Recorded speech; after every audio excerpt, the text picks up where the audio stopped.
I used to think the worst kind of pain came suddenly, like an accident, a scream, a moment you never see coming.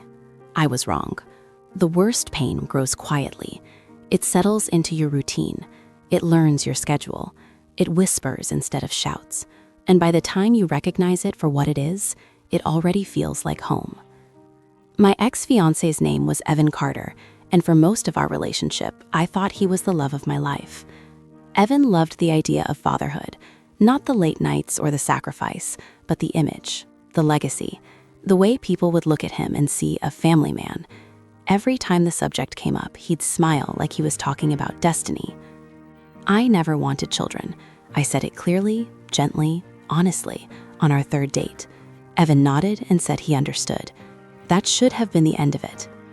Instead, it became the beginning.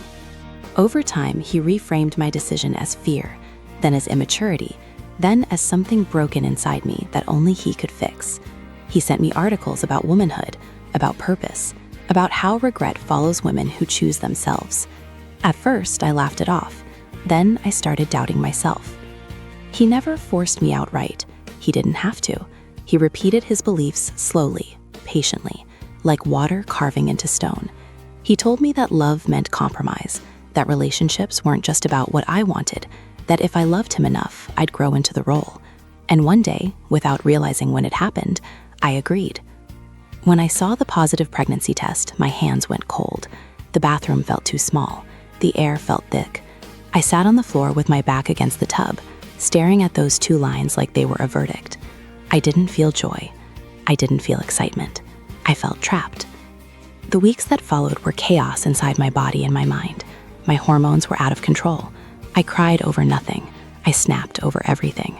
I felt like my identity was dissolving before I'd even had time to grieve it. I leaned on Evan constantly. I called him at work, sometimes sobbing so hard I could barely speak, asking him to promise me I wouldn't disappear, that I'd still matter, that I wouldn't just become someone's mother instead of myself. At first, he reassured me. Then he grew distant. He stopped answering calls. Texts went unread for hours. He said work was stressful, that I was overwhelming him, that he needed space. I tried to be calmer, quieter, easier, but something felt wrong. One night, while he was in the shower, his phone lit up on the nightstand. I didn't plan to look. I just did. The name wasn't familiar. Lauren.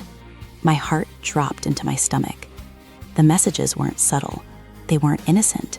They were intimate in a way that left no room for interpretation. Jokes, compliments, plans. I was 8 weeks pregnant. The pain that hit me in that moment didn't feel emotional. It felt physical, like something sharp tearing through my chest. I couldn't breathe. I couldn't cry. I just sat there shaking, the glow of his phone burning into my hands. The next morning, I didn't confront him. I drove myself to the hospital. I sat alone in a sterile waiting room, surrounded by strangers flipping through magazines, completely unaware that my world was collapsing quietly in my chest. When my name was called, my legs felt numb. I didn't feel relief afterward. I felt empty. When I came home, Evan was there, smiling like everything was normal. He leaned in to kiss me, and I pulled back. I asked him who Lauren was. His face drained of color. First, he lied, said she was a cousin. Then he turned it on me, accusing me of invading his privacy. He sounded exactly like he had years ago, back when I caught him still active on dating apps while we were together. Back then, he convinced me that I was the problem, that I was insecure, that I hurt my own feelings by looking. We even went to couples counseling, where he learned just enough emotional language to weaponize later. This time, I told him the truth. I wasn't pregnant anymore. The man I thought I knew disappeared. He screamed. He called me evil, selfish, a murderer, said I'd stolen his future, his legacy, his happiness. He told me I knew how badly he wanted to be a father and that I destroyed him. When I said he broke my trust, he scoffed and said, at least he didn't kill our child. I told him he'd betrayed me first. He packed a bag and left. I spent that night alone on the couch, staring at the ceiling, replaying every moment of our relationship and wondering how I'd missed the warning signs. Within days, his family took control of the narrative. Posts appeared online painting me as a heartless woman who aborted a baby just to live freely. They twisted the story until I was the villain. Strangers I'd never met flooded my messages with insults, threats, and accusations. I stopped opening my phone. A week later, Evan called. He said he'd ended things with Lauren, said he wanted us back, apologized for his family after asking them to quietly delete their posts. He said he understood why I'd made my choice, that it was behind us now. I wanted to believe him, so I did. We moved back in together. For a while, things felt almost normal, but every argument reopened the wound. Every disagreement turned into a punishment. He brought up the abortion whenever he wanted control. He'd storm out for days. Then his family would start again. Then he'd come back apologetic. I stayed because I was in love with the man he used to be, or maybe the man I imagined he was. My family begged me to leave. My mother reminded me I wasn't trapped. No marriage, no children. But I was terrified that this was the deepest connection I'd ever have. After another explosive argument, Evan vanished, then returned with a surprise, a beach resort getaway, our favorite place, where everything began. I told myself, maybe love just needed space to breathe. The trip was perfect. For 2 days, he was attentive, remorseful, affectionate. I fell for him all over again.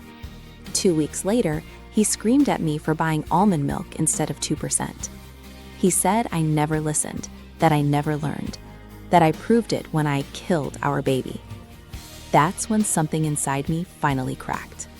When he left again, the silence felt like peace, until his family's posts went viral. My address was leaked. My house was vandalized. Razor blades were left in my mailbox. My phone number and workplace were posted publicly. I stopped leaving my home. Then my boss called. I thought I'd lose everything. Instead, he listened, put me on probation, but let me keep my job. When I came home, Evan was waiting in my driveway. Flowers, chocolate, apologies. I told him to leave. When he refused, I called the police. They arrested him. That night, I understood something clearly for the first time. Love should not feel like survival. I sold the house, moved in with my best friend Maya, started therapy, rebuilt my life piece by piece. I got promoted, traveled, learned to pour love into myself instead of people who drained it dry.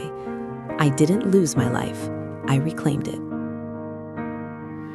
I washed his shirts, scrubbed out her perfume, changed the sheets like I could change the truth.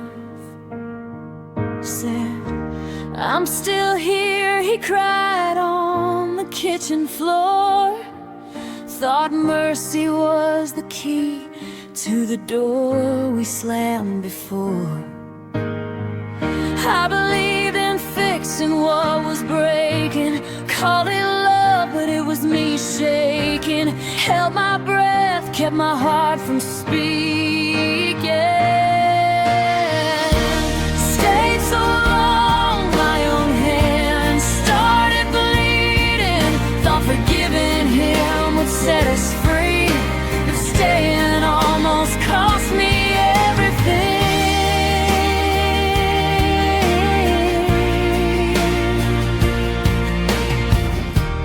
Friends stopped calling, I kept saying I was fine. Cancel plans, said we just need time.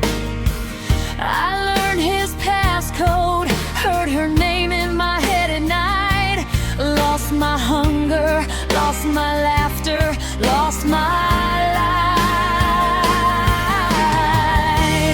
I believed in fixing what was breaking, called it love, but it was me shaking. Held my breath, kept my heart from speaking. Stayed so long, my own hand started bleeding. Thought forgiving him would set us free, but staying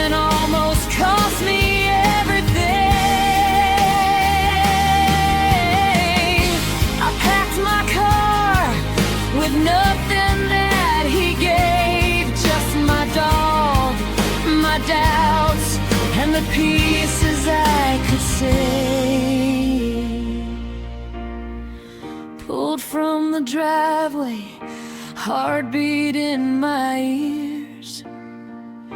Every mile was another year of tears.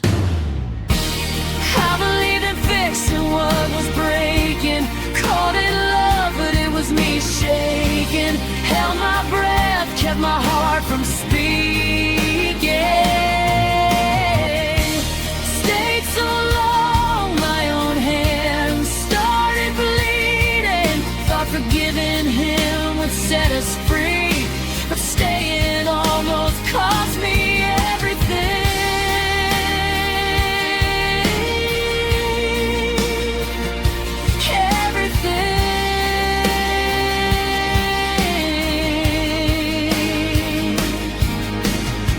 Soft morning coffee, silence that doesn't sting. Turns out losing him didn't cost me anything.